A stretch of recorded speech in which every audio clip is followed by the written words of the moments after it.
Shalom, Bapak Ibu, Saudara-saudari yang dikasihi oleh Tuhan Yesus Kristus. Selamat berjumpa kembali di channel Suara Rohani Kristen. Pada kesempatan malam hari ini, kita akan sama-sama mendengarkan khotbah yang akan disampaikan oleh Ibu Pendeta Basjir tentang melakukan kehendak Tuhan. Dan sebelum kita mendengarkan khotbah pada malam hari ini, saya akan membacakan satu ayat firman Tuhan yang terambil di dalam Mazmur pasal 143 ayatnya yang ke-10.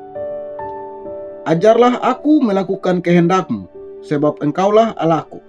Kiranya roh-Mu yang baik itu menuntun aku di tanah yang rata. Tepuk tangan buat Tuhan Yesus, saudara. Silahkan duduk Bapak Ibu yang terkasih. Shalom. Apa kabarnya hari ini? Luar biasa, saya percaya Bapak Ibu datang ke tempat ini tentu tujuannya adalah untuk mengerti kehendak Tuhan dalam hidup kita, amin. Karena kita datang ke gereja bukan hanya sekedar meminta, terus meminta. Pujian tadi berkata, saat ku perlu Tuhan tahu, saat ku doa Tuhan dengar. Ya, itu semua hal yang pasti. Keadaan kita hari ini Tuhan tuh tahu. Keperluan kita hari ini Tuhan itu tahu. Dosa kita hari ini Tuhan juga tahu. Bahkan lebih daripada diri kita sendiri, Tuhan itu maha tahu atas segala-galanya. Tapi yang jadi pertanyaannya hari ini, apakah kita tahu isi hati Tuhan? Apakah kita tahu yang menjadi kehendak Tuhan dalam hidup kita? Apakah kita tahu apa yang menyenangkan Tuhan dari hidup kita? Itu yang penting. Dan saya berdoa setiap kita yang datang hari ini menjadi orang-orang yang mau berkata, Tuhan, beritahu bagi kami apa kerinduan Tuhan atas hidup kami. Apa kerinduan Tuhan atas pekerjaan kami, apa kerinduan Tuhan atas rumah tangga kami, supaya kita menjadi orang-orang yang peka. Kenapa saudara? Karena satu saat ketika kita menghadap Tuhan, Tuhan gak akan tanya apa yang kau punya, jabatanmu apa, kekayaanmu berapa, depositmu berapa. Tapi yang Tuhan tanya selama kamu hidup, apakah engkau melakukan kehendakku? Itu goal dari kekristenan kita. Apakah kita ini melakukan yang menjadi kehendak Tuhan? Saya ingin kita belajar dari satu tokoh dalam Alkitab yang bernama Musa, saudara.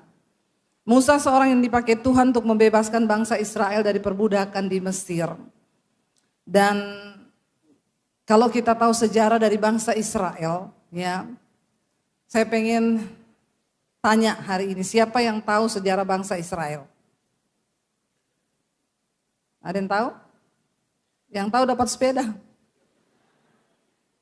Banyak loh orang Kristen yang duduk di gereja itu enggak tahu loh. Sejarah dari bangsa Israel tuh enggak ngerti. Ya, soalnya dulu waktu sekolah minggu bolos terus. Enggak lulus jadinya, ya. Sedikit saya kasih cerita tentang bangsa Israel. Bangsa Israel kita mulai dari keturunan Abraham. Abraham itu punya 2 anak, namanya siapa? Joko dan Bambang. Versi Jowo. Siapa namanya Abraham? Ampuni mereka Tuhan. Karena mereka tahu apa yang mereka lakukan ini. Anaknya Abraham namanya siapa? Ishak dan Ismail. Ya, bukan Zulkifli. Terus hak kesulungan jatuh kepada Ishak. Ishak punya anak yang akhirnya menjadi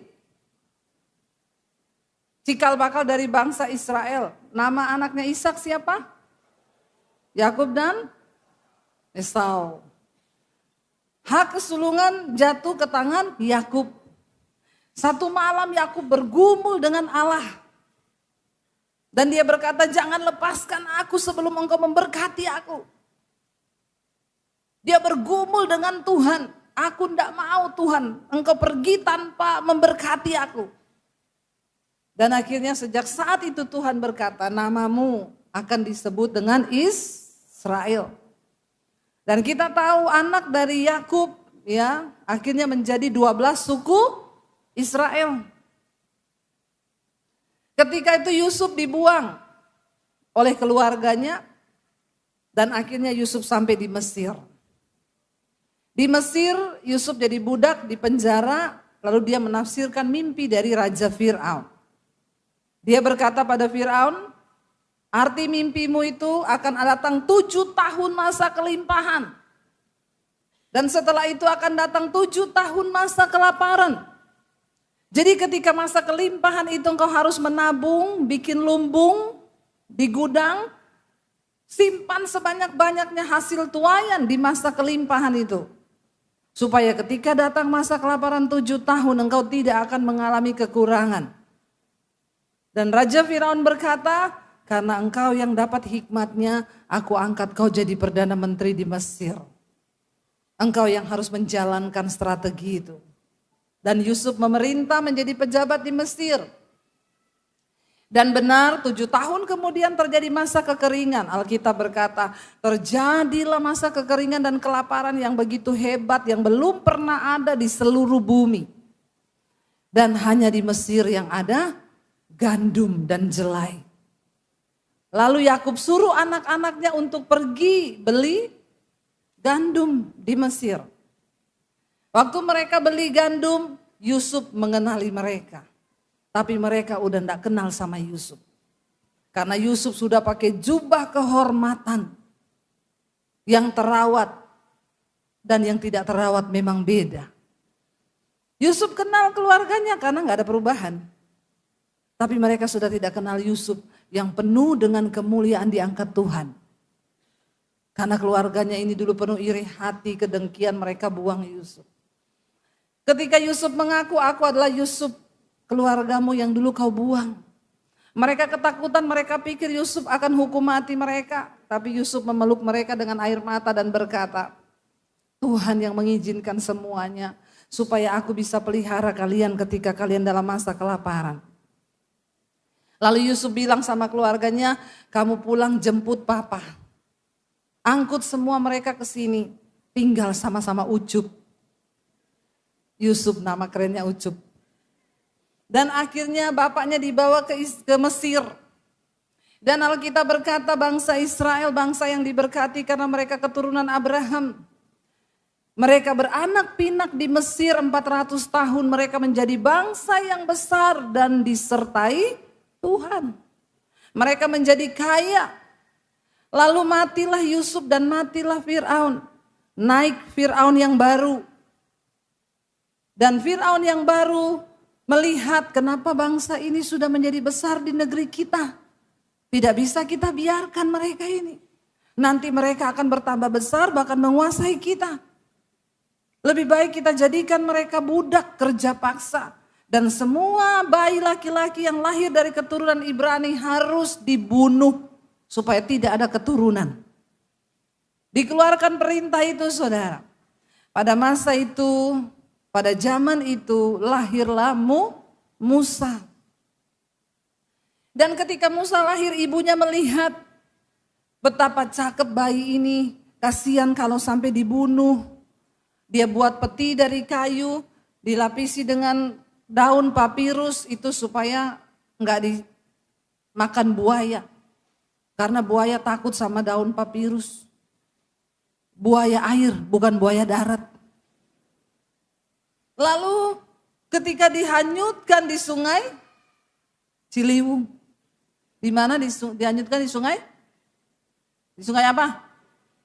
Enggak pernah baca Alkitab ini, enggak tahu lagi sungainya. Sungai apa? Nil, ya. Dihanyutkan bayi Musa itu, putri Fir'aun lagi mandi. Dia lihat ada peti yang hanyut di sungai Nil. Lalu dia bilang sama dayang-dayangnya, itu ada peti, coba kamu ambil, isinya apa? Diambil, dilihat, bayi, lucu, cakep, kayak kecilan saya. Lalu saudara, putri Fir'aun berkata begini, ini pasti bayinya orang Ibrani. Mamanya takut anaknya dibunuh, makanya dia hanyutkan. Tapi aku jatuh cinta sama bayi ini Jadi bawa pulang bayi ini ke istana dan aku akan pelihara bayi ini. Di tengah keadaan yang terancam harusnya bayi Ibrani dibunuh. Musa mendapat perlakuan yang sebaliknya. Dia dibesarkan dalam kerajaan istana Firaun, menerima semua fasilitas yang terbaik dari kerajaan Firaun. Artinya apa? Bagi orang-orang pilihan Tuhan, di tengah keadaan seburuk apapun, kalau Tuhan punya rencana atas hidupmu, maka engkau akan dimuliakan Tuhan, engkau akan diangkat tinggi Tuhan, dijaga Tuhan, dan pasti di dalam perlindungan Tuhan. Amin. Imani itu saudara. Lalu ketika Musa mulai bertumbuh besar, dia tumbuh menjadi seorang yang gagah, perkasa. Tapi dia menyadari bahwa dia bukanlah orang Mesir. Ada darah Ibrani di dalam dirinya. Dia keluar di istana, satu saat dia melihat, setiap hari dia mendengar rintihan dari saudara-saudaranya orang Israel yang ditindas, disuruh kerja paksa. Setiap hari dia mendengar teriakan, siksaan, tangisan orang Israel.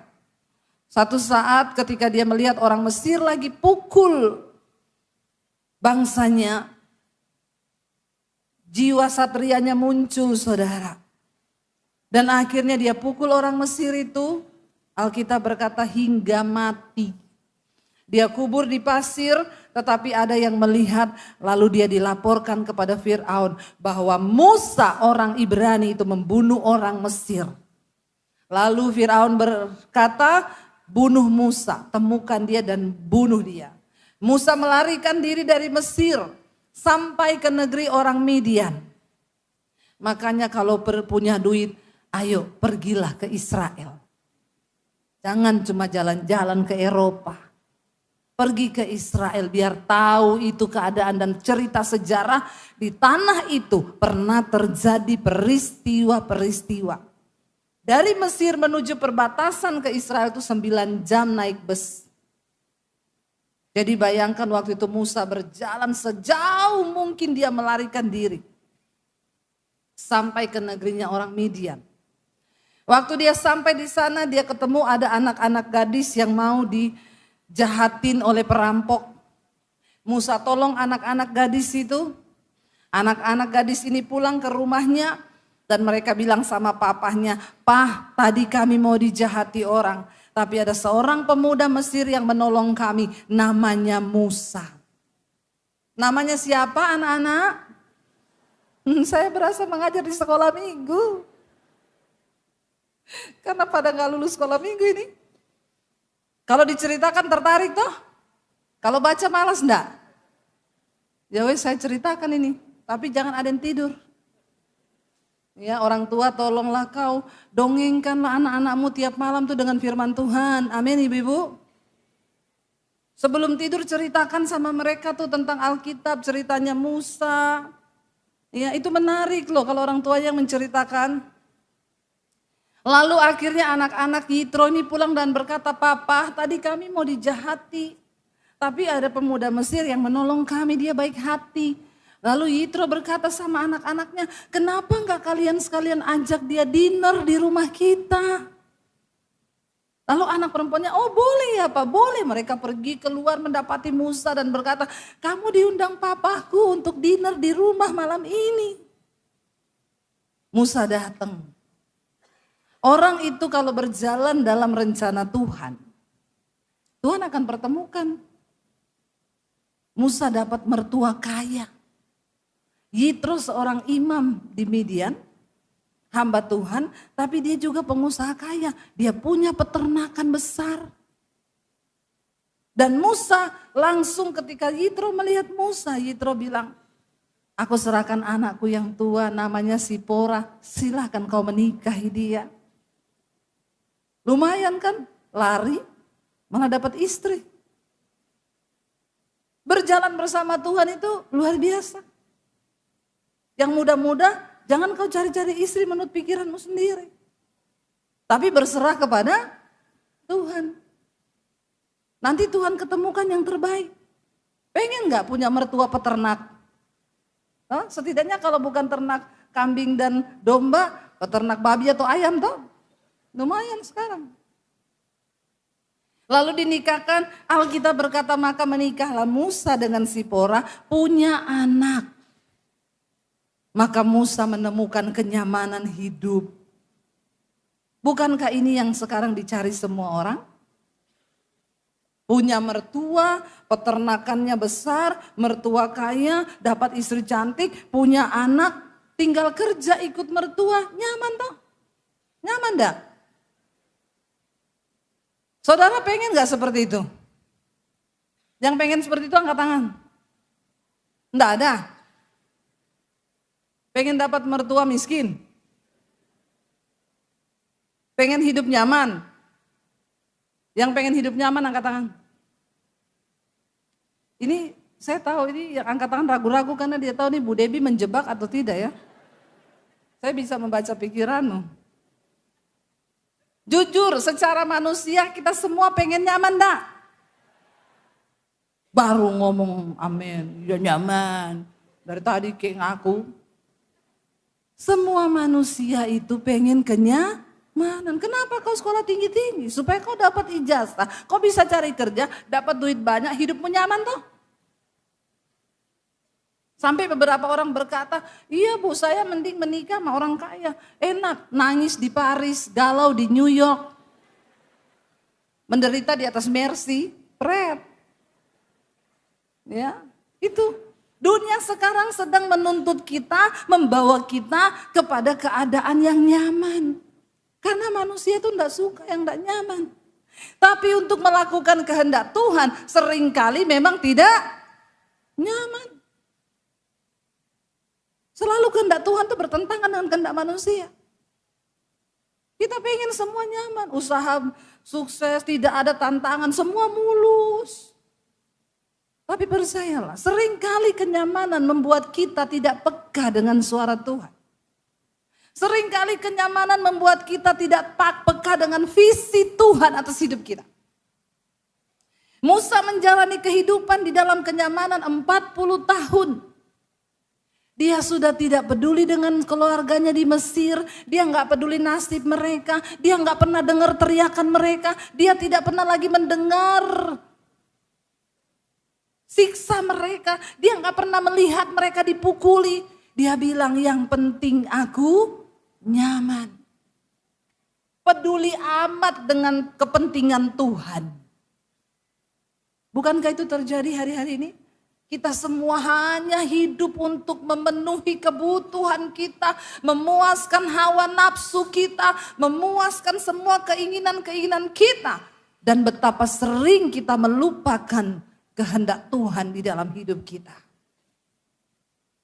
Lalu di tengah kenyamanannya, satu saat ketika Musa menggembalakan kambing domba, Tuhan menampakkan diri kepada dia. Buka bersama Keluaran pasal yang ketiga. Kita baca bersama saudara, Keluaran pasal 3. Adapun Musa, ia biasa menggembalakan kambing domba Yitro mertuanya, ya imam di Midian. Sekali ketika ia menggiring kambing domba itu ke seberang padang gurun, sampailah ia ke gunung Allah, yakni gunung Horeb. Lalu malaikat Tuhan menampakkan diri kepadanya di dalam nyala api yang keluar dari semak duri. Lalu ia melihat dan tampaklah semak duri itu menyala tetapi tidak dimakan api. Tolong baca, keluarkan suaramu. Kalau saudara keluarin suara, otaknya juga ikut mikir. Kalau enggak cuma dengar saya, otak bisa kemana-mana ya. Kita sepakat ya, percuma saya ngomong berbusa di sini tapi kau tidak mengerti. Buat apa? Ayo baca Alkitab, jangan malas ya. Ayat 3, 1, 2, 3. Musa berkata, baiklah aku menyimpang ke sana untuk memeriksa penglihatan yang hebat itu. Mengapakah tidak terbakar semak duri itu?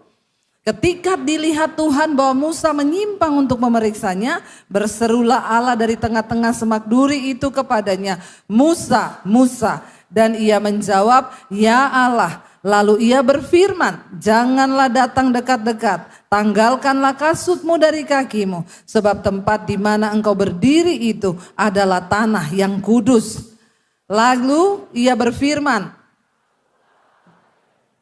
Allah dan Lalu Musa menutupi mukanya sebab ia takut memandang Allah. Kenapa? Karena zaman itu kalau orang melihat Tuhan, dia tidak kudus, langsung mati di situ. Ayat yang berikutnya 7. Dan Tuhan berfirman, aku telah memperhatikan dengan sungguh kesengsaraan umatku di tanah Mesir. Dan aku telah mendengar seruan mereka yang disebabkan oleh pengerah-pengerah mereka. Ya, aku mengetahui penderitaan mereka. Tuhan mendengar, Tuhan mengetahui penderitaan mereka. Tuhan itu tahu kesengsaraan, tapi Musa sudah tidak tahu. Musa udah gak dengar lagi. Musa sudah tidak peduli lagi karena dia menemukan kenyamanan, punya istri, punya mertua yang kaya, udah. Lalu tiba-tiba Tuhan menjumpai dia. Ayat 8. Sebab itu aku telah turun untuk melepaskan mereka dari tangan orang Mesir dan menuntun mereka keluar dari negeri itu ke suatu negeri yang baik dan luas. Suatu negeri yang berlimpah-limpah susu dan madunya. Ke tempat orang Kanaan, orang Het, orang Amori, orang Feris, orang Hewi dan orang Yebus. Sekarang seruan orang Israel telah sampai kepadaku. Juga telah kulihat betapa kerasnya orang Mesir menindas mereka. Jadi sekarang pergilah, aku mengutus engkau kepada Fir'aun untuk membawa umatku orang Israel keluar dari Mesir. Saudara, menurut saudara berat enggak untuk Musa? Mesir adalah negara yang paling dihindari oleh Musa. Karena dia dulu pernah jadi buronan.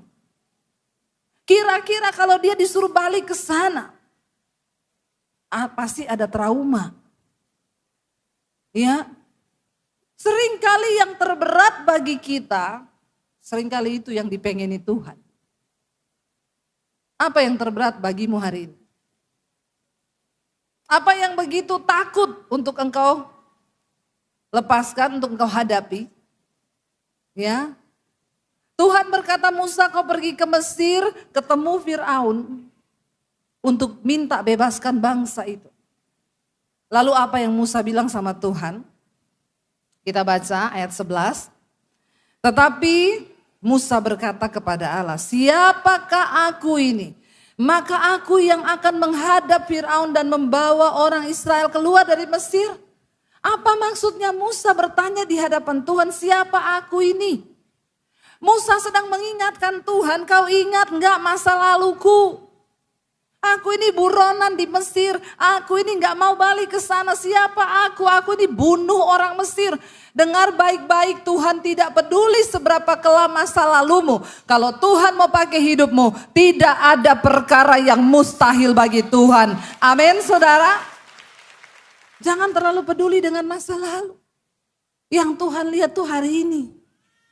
Tuhan cuma tanya, mau enggak engkau melakukan kehendakku? Mungkin itu berat bagi kita. Tapi ketika engkau berkata, aku mau Tuhan. Lihat berikutnya, apa yang Musa katakan saudara. Ayat yang ke-12, lalu firman-Nya, bukankah aku akan menyertai engkau? Inilah tanda bagimu bahwa aku yang mengutus engkau. Apabila engkau telah membawa bangsa ini keluar dari Mesir, maka kamu akan beribadah kepada Allah di gunung ini. Bapak Ibu,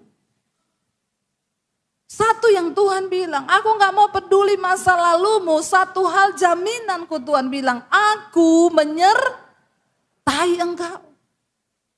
Kalau Tuhan yang menyertai kita, nggak peduli seberapa kelam masa lalu kita, seberapa lemahnya kita, maka kemampuan itu datang dari Tuhan. Siapa saya ini saudara? Saya ini dulu orang yang hancur, sampah, orang yang terbuang, yang tadinya saya sudah mau bunuh diri karena hidup saya hancur, masa depan saya hancur, saya terikat dosa. Tapi ketika Tuhan pilih saya cuma bilang, Tuhan ini aku. Tapi masa laluku hancur, Tuhan bilang aku gak peduli. Satu hal yang harus kamu tahu, aku menyertaimu. Kalau Tuhan yang menyertai kita saudara, siapa yang bisa menghalangi kita? Secara manusia Musa bilang, aku nih siapa Tuhan akan menghadapi Fir'aun. Hello please. Musa berpikir sangat tidak mungkin itu. Tapi Tuhan bilang, aku akan menyertai. Saudara mungkin hari ini kau berkata, aku ini tidak mampu Tuhan. Bagaimana menghadapi masa depan? Bagaimana aku bisa melakukan kehendak Tuhan? Tuhan itu akan menyertai kita. Tapi engkau mau atau tidak, itu perkaranya. Seringkali kita lupa melibatkan Tuhan. Seringkali kita lupa minta untuk Tuhan biar kehendakmu jadi atas hidupku. Kalau saya bicara tentang kehendak Tuhan, saudara tuh jangan berpikir yang terlalu tinggi-tinggi. Waduh, kehendak Tuhan ini nanti pasti Tuhan suruh saya ke Mesir ini. Atau kemana ya, atau ke Israel sana. Nggak usah berpikir begitu, kejauhan mimpimu. Kau tidur terlalu miring. Bangun, ya bangun. Apa itu melakukan kehendak Tuhan dalam hidup kita?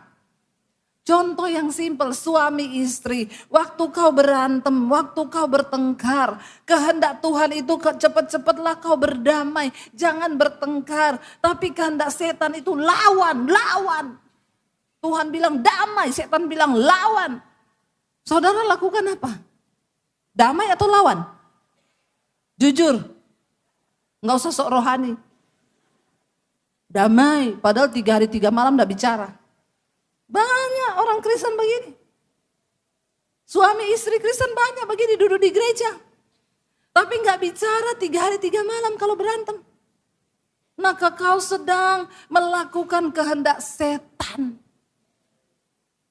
Bukan kehendak Tuhan. Kalau kehendak Tuhan, waktu kau mau rame, kau mau berantem, tiba-tiba kau bilang sama suamimu, kau bilang sama istrimu, sayang, udah kita ndak usah saling menyakiti terus, ayo kita berdamai, ayo kita berdoa bersama. Itu kau melakukan kehendak Tuhan. Tapi kalau kehendak setan, saya tahu nih muka-mukanya yang melakukan kehendak setan dari sini nih. Yang kalau berantem, terus mau apa? Terus kamu pikir saya itu senang nikah sama kamu? Aku juga. Terus ya udah kita akhiri saja. Banyak yang begitu tuh. Tapi kalau di gereja duduk, saat berdoa Tuhan tahu, saat percaya Tuhan, malaikat bilang pret. Iya tuh, banyak kan dari kita yang begitu. Enggak usah muluk-muluk yang tinggi-tinggi. Mau pergi berperang ke sana, terbang ke negara mana, doa peperangan. Di rumah aja tuh, perangi dirimu sendiri. Perangi setan yang ada dalam dirimu. Itu aja udah berat saudara. Anak muda, engkau tahu Tuhan berkata, yang ku kehendaki dari hidupmu itu adalah kekudusan. Berapa banyak anak muda yang lebih memilih untuk melakukan dosa. Kau hidup dalam persinahan, free sex. Engkau terikat film porno, engkau terikat rokok, minuman keras, kau dugem. Berapa banyak anak muda yang jadi lesbi, yang jadi homo. Kau tahu Tuhan gak pernah ciptakan tulang lunak. Boti-boti itu gak ada Tuhan ciptakan. Tuhan tuh menciptakan Adam dan Hawa, bukan Adam dan Eben. Bertobat kau. Ya Tuhan gak pernah ciptakan, sekarang banyak saudara. Teman saya, anak saya bilang, teman-temanku di sekolah lesbi semua mam. Banyak sekarang dan engkau merasa itu wajar, engkau hidup dalam dosa yang begitu menyakiti hati Tuhan. Berapa banyak anak-anak muda, kenyamananmu, kau hidup sebagai ani-ani. Ani-ani no, simpanan bertobat. Simpanan yes, sama aja itu. Enak aja yes. Ya. Itu sama itu, podo wae itu. Simpanan dan ani-ani itu podo. Ya, berapa banyak kau hidup dengan kenyamanan sebagai ani-ani, aku udah dikasih apartemen, dikasih mobil, dikasih duit tiap bulan sama om. Sugar daddy, daddy sugar. Ya. Bapak-bapak diabetes. Bapak-bapak kau tuh jangan sok manis ya Pak. Buntut-buntutnya kau tua nanti diabetes, kau sakit gula bener. Kalau udah sakit gula kau lumpuh gak bisa jalan, kaki diamputasi, semua diamputasi. Siapa yang rawat kau? Banyak nih bapak-bapak gak tahu diri. Belum kaya-kaya banget udah punya simpenan, punya ani-ani, dibeliin apartemen, dibeliin mobil. Banyak orang hidup dengan kesombongan. Nggak sayang istri, nggak sayang anak, duit habis mengalir sama ani-ani, sama perempuan. Ya, belum tahu aja kau satu saja urat jantungmu digunting malaikat, mati kau kena serangan jantung. Tobat loh, tobat loh. Hormati Tuhan. Jangan buat dosa terus, menyakiti hati Tuhan.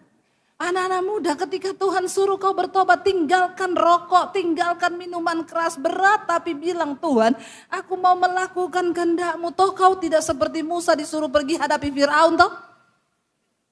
Hari-hari ini tuh pikul salib bukan hal-hal yang, ya kemarin saya baru pulang dari Israel. Peserta saya tanya begini, Bu, kita nggak ke Via Dolorosa ya yang pikul salib kayu itu? Saya bilang, Bu, kan Tuhan Yesus, kita harus sama seperti Yesus loh Bu. Yesus pikul salib, kita juga harus pikul. Saya bilang abis itu Tuhan Yesus disalib, kau juga saya salib di Bukit Golgota ya. Saya bilang salib zaman now ini bukan lagi kau pikul-pikul kayu itu. Salib zaman sekarang ini bagaimana kau kalahkan kedaginganmu. Kau utang bayar itu salib. Amin. Utang tidak bayar mau pikul-pikul salib di Israel. Tidak usah alay lebay jadi orang Kristen. Salib itu bagaimana kau kalahkan kedagingan ketika kau pengen marahin istri. Tapi kau bertobat dalam nama Yesus. Aku tidak mau Tuhan istriku ini teman pewaris kerajaan Allah walaupun dia cerewet. Amin Bapak-Bapak. Ibu-ibu mengalahkan kedagingan, bagaimana kau berdoa buat suamimu saat suamimu itu menjengkelkan. Anak-anak muda pikul salib itu bagaimana kau kalahkan rokokmu, minuman keras. Ayo berjuang bersama melakukan kehendak Tuhan. Lalu Musa itu mulai berdalih dengan Tuhan karena dia nggak mau keluar dari zona nyaman. Dosa seringkali membuat kita nyaman. Tapi itu bertentangan dengan kehendak Tuhan. Lalu Tuhan bilang, aku menyertai engkau. Ayat 13 Musa bilang lagi. Lalu Musa berkata kepada Allah, tetapi apabila aku mendapatkan orang Israel dan berkata kepada mereka, Allah nenek moyangmu telah mengutus aku kepadamu. Dan mereka bertanya kepadaku, bagaimana tentang namanya? Apakah yang harus kujawab kalau mereka tanya siapa nama Tuhan itu? Lalu Tuhan berfirman kepada Musa, aku adalah aku, ya. Lagi firman-Nya, beginilah kau katakan kepada orang Israel itu, akulah aku telah mengutus aku kepadamu. Perhatikan aku huruf besar. Aku adalah aku. Waktu Tuhan menyebut aku adalah aku, ini bicara tentang otoritas dan kedaulatan Tuhan atas kehidupan setiap orang. Aku adalah aku ini berbicara tentang pribadi yang tidak bisa dihalangi oleh siapapun kuasanya waktu dia bertindak. Tuhan sedang memberikan sebuah otoritas kepada Musa dengan dia berkata aku adalah aku. Itu berarti tidak ada satu raja termasuk Firaun yang akan bisa menghalangi. Dengar baik saudara, waktu Tuhan ada bersama dengan kita, kedaulatannya ada dalam hidup kita. Maka tidak ada yang mustahil untuk engkau lihat bersama dengan Tuhan. Tapi dia tunggu engkau berkata iya. Bisa enggak Tuhan bikin tiba-tiba Firaun kena stroke? Bisa enggak? Bisa. Bisa enggak Tuhan lembutkan hati Firaun lalu dia bilang yaudah pergi aja kamu? Bisa. Tapi Tuhan sedang melihat hati Musa. Apakah engkau mau berkata, iya Tuhan, engkau niat enggak untuk pergi dalam ketaatan melakukan kehendak Tuhan? Saya kemarin saudara waktu kita mau landing di Surabaya, seperti biasa kalau sudah mau landing itu udah seneng kan penumpang, pengumuman dibacakan, perhatian-perhatian para penumpang yang kami hormati. Dalam beberapa saat lagi kita akan segera mendarat di Bandara Surabaya. Silakan tegakkan sandaran kursi, lipat meja dan buka, tutup jendela. Kenakan sabuk pengaman, udah semua nih. Udah enak saudara, yes mau landing. Sudah siap-siap tiba-tiba ada pengumuman. Bapak Ibu yang terhormat, Kami baru dapat pemberitahuan dari bandara di Surabaya bahwa saat ini sedang hujan deras di bandara Surabaya. Jadi kita tidak bisa mendarat saat ini. Karena itu kita harus berputar-putar sampai menunggu perintah dari bandara untuk kita bisa landing. Dengar gitu dulu lemes ya. Tapi saya cuek, saya main game. Saya pikir nanti juga reda hujannya paling 5-10 menit nunggu aja. Saya itu biasa di pesawat kalau nggak baca Alkitab nanti main game, baca Alkitab main game. Karena nggak tahu juga mau ngapain. Saya asik main game saudara dengan berpikir biasa nanti juga reda. Tiba-tiba saya lihat jam, udah setengah jam kita puter-puter nih. Kalau puter-puternya di Pakuwon enak ya. 1 jam juga enggak terasa putar-putar di Pakuwon. Cari rujak cingur, beli ini di Pakuwon enak. Tapi di udara putar-putar. Itu bikin otak terputar juga. Lalu saya ingat, aduh ini kalau kejadian dia nggak bisa landing di Surabaya, dia pilih balik ke Jakarta atau ke Bali biasanya dilempar. Lalu tidak ada lagi penerbangan, bagaimana nih besok saya pelayanan? Pasti saya lebih capek atau saya dulu pernah pelayanan mau di Pekanbaru tidak bisa landing akhirnya dialihkan ke Batam. Udah malam kami terpaksa nginep di hotel di Batam 1 malam. Besok paginya belum bisa terbang gak ada pesawat terpaksa batal hari itu pelayanan pulang lagi ke Jakarta. Tiba-tiba saya takut udah setengah jam kenapa ini enggak terang-terang. Saya mulai bilang Tuhan kenapa ini enggak terang-terang ya. Ini kita padahal tinggal mau landing, udah di bawah ini loh. Tiba-tiba suara di hati saya begini, ya kan kau tidak berdoa main game terus dari tadi. Kadang-kadang pendeta ini perlu bertobat juga. Lupa berdoa saudara, ampuni Tuhan ampuni. Jadi saya minta ampun Tuhan ampuni aku Tuhan iya. Saya tutup game saya berdoa dalam nama Tuhan Yesus engkau yang berdaulat atas cuaca, atas angin, atas hujan, atas badai. Tuhan tolong redakan kami mau landing supaya besok pelayanan saya bisa dalam nama Tuhan Yesus. Begitu selesai doa amin ada suara di hati gini tunggu 5 menit. Saya tunggu 5 menit tiba-tiba 5 menit lewat sedikit ting tong. Para penumpang yang kami hormati. Kami sudah mendapat pemberitahuan dari Bandara Surabaya. Mari kita bersiap untuk mendarat di Surabaya. Wow. Jangan anggap semua perkara itu biasa-biasa. Tuhan bilang, akuilah dia dalam segala lakumu. Maka dia akan meluruskan segala jalanmu. Amin. Kalau cuma dalam keadaan begitu aja kita perlu berdoa. Apalagi dalam hal kau memilih jodoh, memilih pekerjaan, memilih bisnis. Amin. Ini keputusan penting harus kita buat supaya kita ini hidup melakukan kehendak Tuhan. Nah sekarang kenapa kita harus melakukan kehendak Tuhan? Musa berkata lagi, oke Tuhan masa cuma itu tandanya engkau menyertai aku apa lagi? Tuhan tanya apa yang ada di tanganmu? Tongkat, lempar tongkat itu ke tanah. Ketika Musa melempar tongkatnya ke tanah, tongkat berubah jadi apa? Uang. Oh ular. Ular saudara.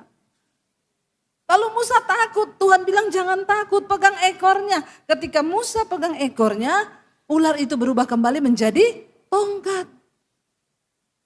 Lalu Tuhan bilang lagi, masukin tanganmu ke dalam jubahmu.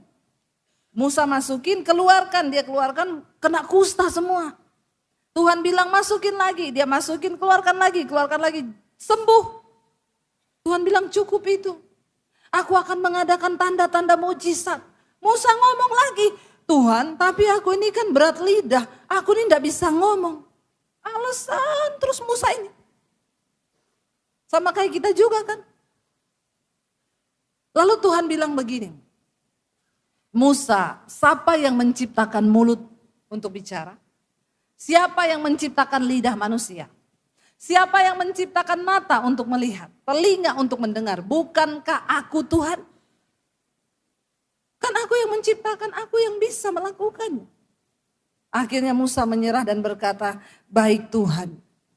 Aku mau untuk mengikuti kehendak Tuhan.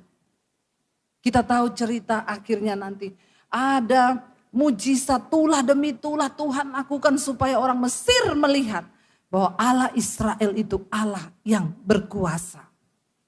Kenapa kita harus melakukan kehendak Tuhan? Buka bersama yang terakhir Matius 7 ayat 21. Baca sama-sama 1, 2, 3. Bukan setiap orang yang berseru kepadaku Tuhan, Tuhan akan masuk ke dalam kerajaan sorga. Melainkan dia yang melakukan kehendak Bapakku yang di sorga. Amin. Bukan orang yang berseru Tuhan, Tuhan yang akan masuk sorga. Tapi orang yang melakukan kehendak Bapa, berdoalah hari ini, bertanyalah hari ini, Tuhan apa kehendakmu atas hidupku yang engkau pengen sekarang? Mungkin itu dosamu yang Tuhan minta, mungkin juga itu uangmu. Enggak tabu bagi seorang hamba Tuhan untuk bicara uang. Asal hamba Tuhan itu juga melakukan apa yang dia ngomong. Waktu saya dan suami mengalami masa pandemi, saya sudah sering bersaksi. Uang kami cuma 10 juta di rekening waktu sebelum pandemi. Tiba-tiba pandemi datang, kami juga udah kebingungan mau hidup apa dengan uang 10 juta di Jakarta dengan 3 anak. Kami berdoa di tengah masa pandemi itu, YouTube channel kami dimonetisasi dari YouTube dan dapat hak iklan. Waktu selesai pandemi 1 tahun 2 tahun, puji Tuhan di rekening itu waktu itu ada uang 2 miliar lebih. Kami berdoa dan bertanya, Tuhan untuk apa engkau berkati kami dengan uang sebanyak ini? Buat kami itu banyak sekali. Bayangkan dari 10 juta jadi 2M lebih, banyak enggak? Banget buat kami. Tiba-tiba waktu saya berdoa dan bertanya, Tuhan bilang, uang itu pakai untuk bangun sekolah misi. Dan sekolahkan anak-anak dari pedalaman yang tidak mampu, bayari transportasinya, kasih sekolah gratis, masukin asrama, cetak para misionari. Saya tengking dalam nama Yesus.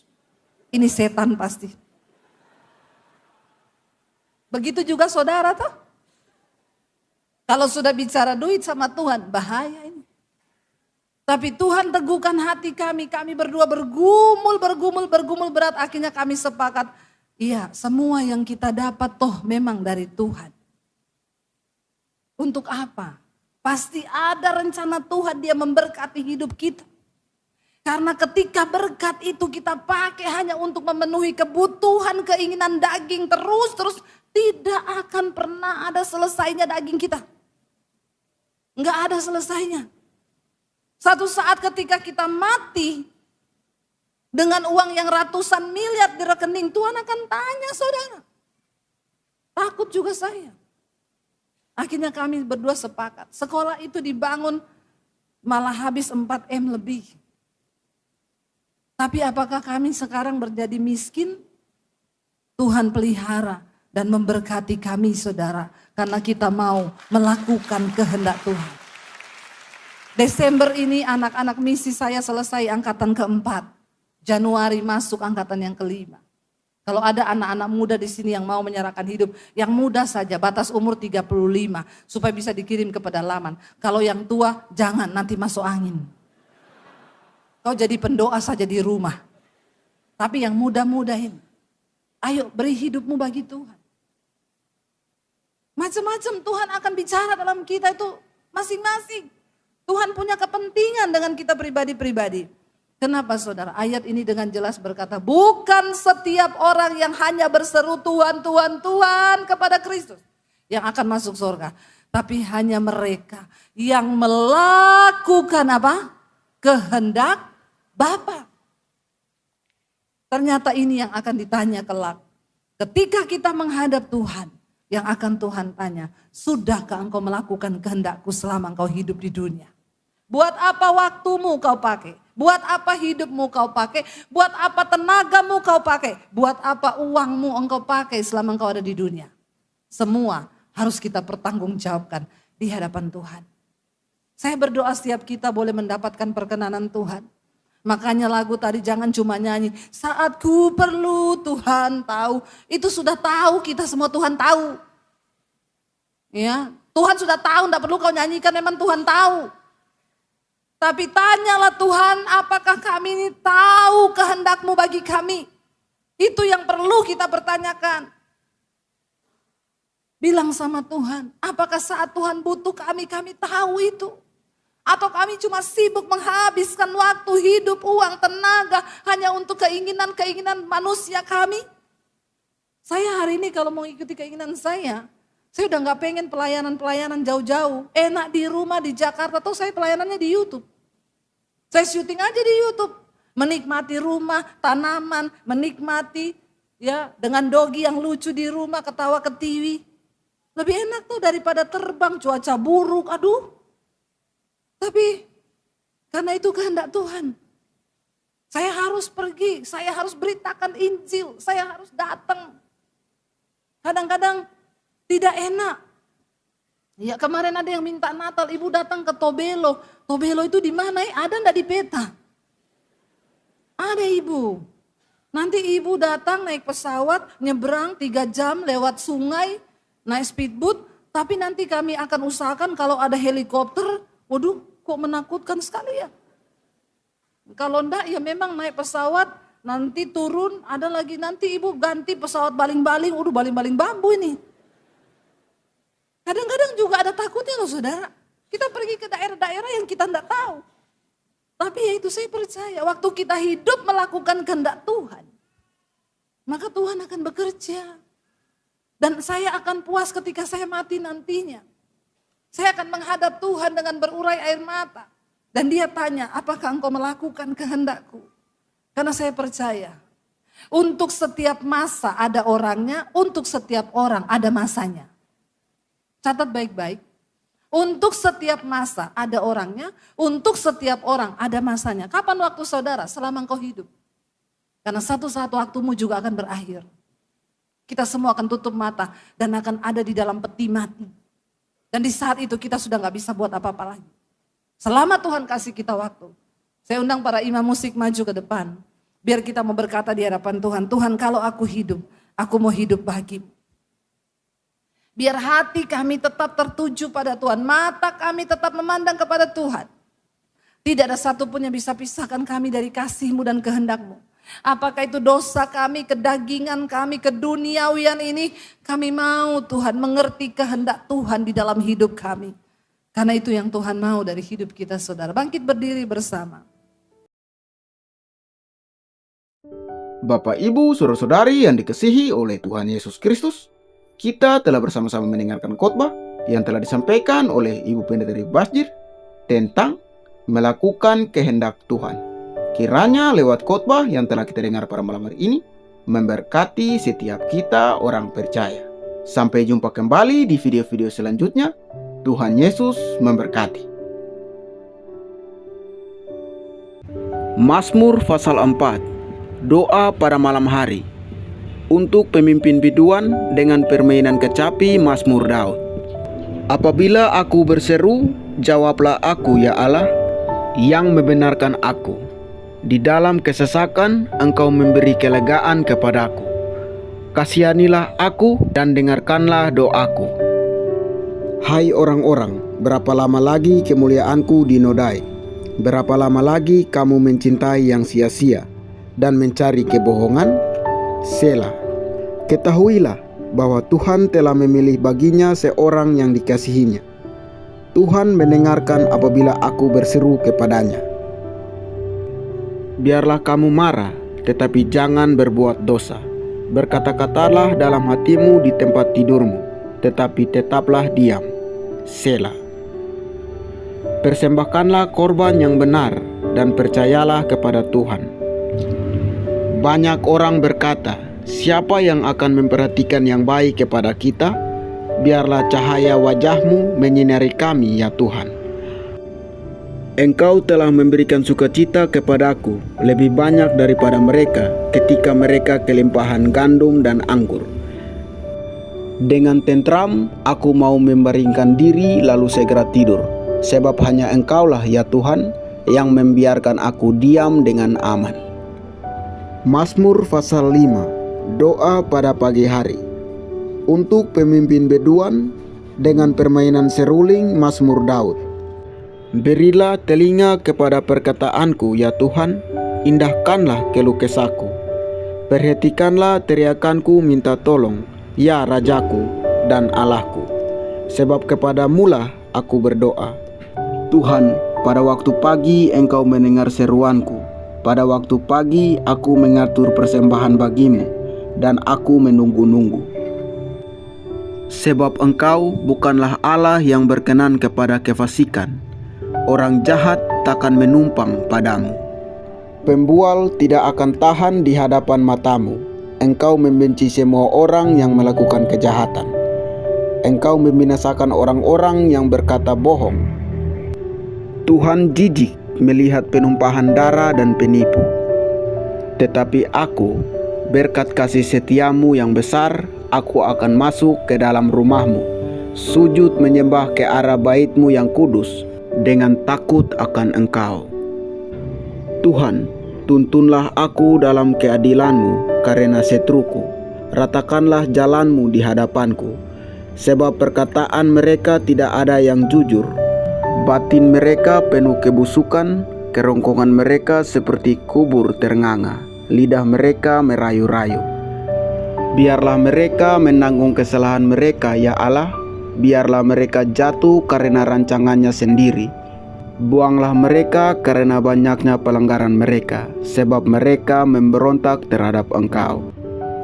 Tetapi semua orang yang berlindung padamu akan bersukacita. Mereka akan bersorak-sorai selama-lamanya, karena Engkau menaungi mereka, dan karena Engkau akan bersukaria orang-orang yang mengasihi nama-Mu. Sebab Engkaulah yang memberkati orang benar ya Tuhan. Engkau memagari dia dengan anugerah-Mu seperti perisai.